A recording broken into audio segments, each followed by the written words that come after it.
না, এ সব মিথ্যে। আলো সব সব মিথ্যে।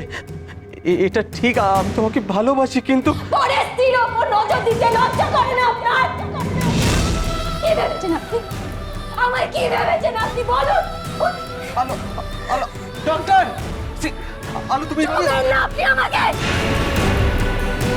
আপনার চুপা লাগলো আমার পাপ হবে। ছি!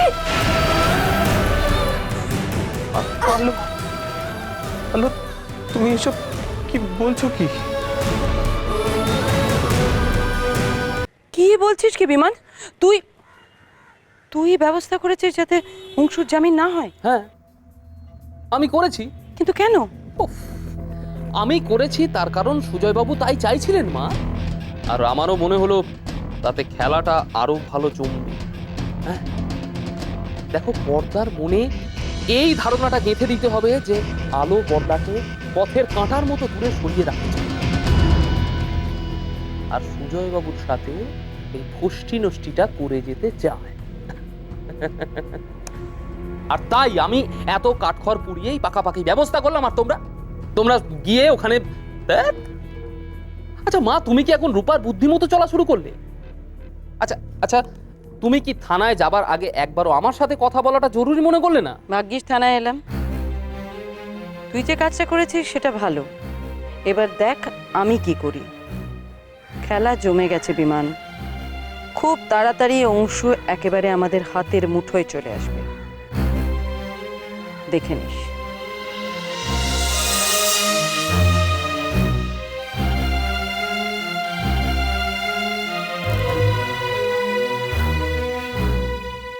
বিমান,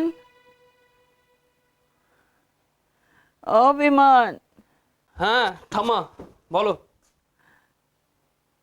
কার ফোন রে? সুরেখা? হ্যাঁ ঠাম্মা, মা ফোন করেছিল। অংশু, অংশু ছাড়া পেয়েছে?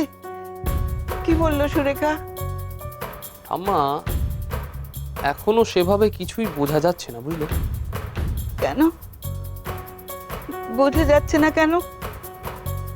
তোমাদের ওই আলো অনেক আটঘাট বেঁধে বর্দাকে ফাঁসিয়েছে।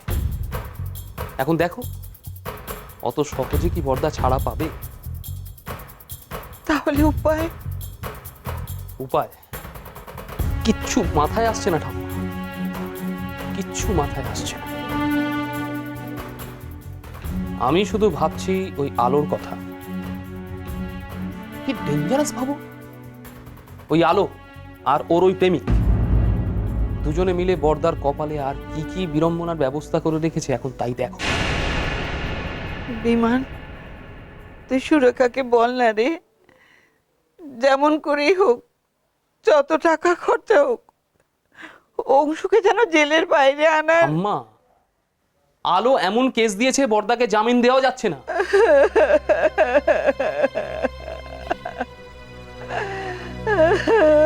রাধা মাধব, আমার অংশুর কপালে আর কত কষ্ট তুমি লিখেছ, কত কষ্ট। ছেলেটাকে জীবনে একবারও সত্যিকারের ভালোবাসা পাবে না।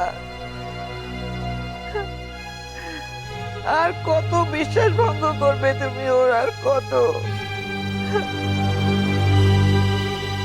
কি জানো ঠাম্মা, ওই আলো যতদিন বেঁচে থাকবে বর্দার কপালে যন্ত্রণার শেষ থাকবে না। মরুক না, ও মরছে না কেন?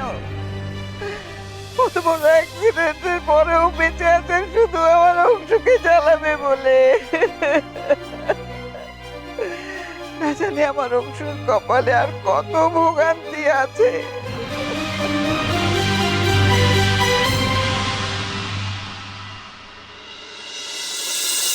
যেতে দিন আমার কথাটা শুনুন এবার, আমাকে যেতে দিন, আমাকে যেতে। এই লোকটা এখনো কেন এখানে আছে? চলে যেতে বলুন ওকে এখান থেকে। চলে যান আপনি এখান থেকে, চলে যান। আমাকে যেতে দিন, আমি আমার স্বামীর কাছে যাবো। আমাকে ছেড়ে দিন না। আমার স্বামী। আলো, প্লিজ, আলো। আচ্ছা আপনি শুনুন তো, আপনি প্লিজ বাইরে যান। দেখছেন তো উনি আপনাকে দেখে উত্তেজিত হয়ে পড়ছেন। আপনি এখন যান, বেশি উত্তেজন ওনার পক্ষে ভালো নয়। ছেড়ে দিন আমার, চলে যান আপনি এখান থেকে। আমার যেতে দিন।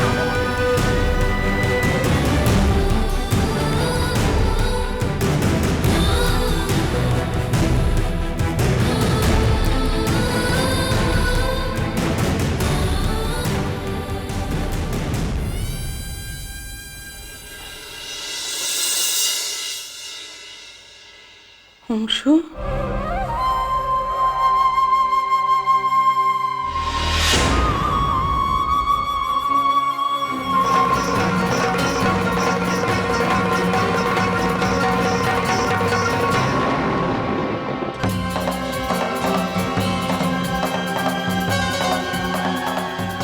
ছোট মা, কি হাল হয়েছে তোর বাবা? হ্যাঁ, লাহিড়ি বাড়ির বড় ছেলে এই থানার লকআপে। ভগবান, এমন দিনও আমায় দেখতে হলো। ভাগ্যিস, ভাগ্যিস তোর বাবা আজকে বেঁচে নেই। এই খবর যদি ওনার কানে যেত তাহলে সেখানেই তো উনি। তুমি কখন এলে ছোট মা? এই তো এলাম বাবা। আমরা আমরা জামিনে ছাড়িয়ে নেওয়ার জন্য এসেছি। রূপাও এসেছে সঙ্গে, বড় অফিসারের সঙ্গে কথা বলছে বাবা। তোমরা সবাই আমার জন্য এখানে ছুটে এসেছো? আসবো না বাবা, আসবো না আমরা? অংশ কপালে কি আছে আমি জানি না,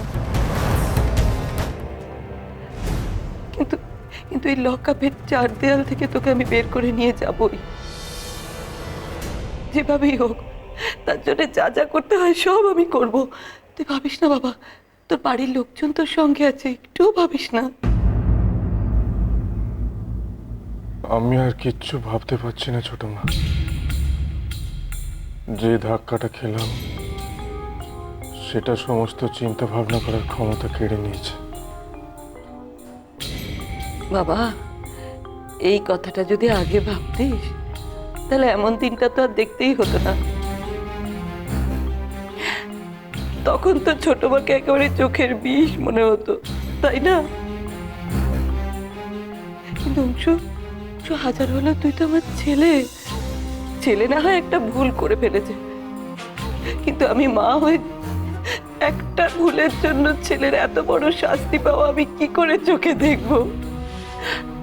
না না অংশু, ওই মেয়েটাকে আমি ছাড়বো না, কিছুতেই ছাড়বো না। যে আমার ছেলেকে এতটা কষ্ট দিয়েছে তাকে আমি উচিত শিক্ষা দেব। হ্যাঁ অংশু, মেয়েটাকে আমি কিছুতেই শান্তিতে থাকতে দেব না, কিছুতেই না, কিছুতেই না, কিছুতেই না।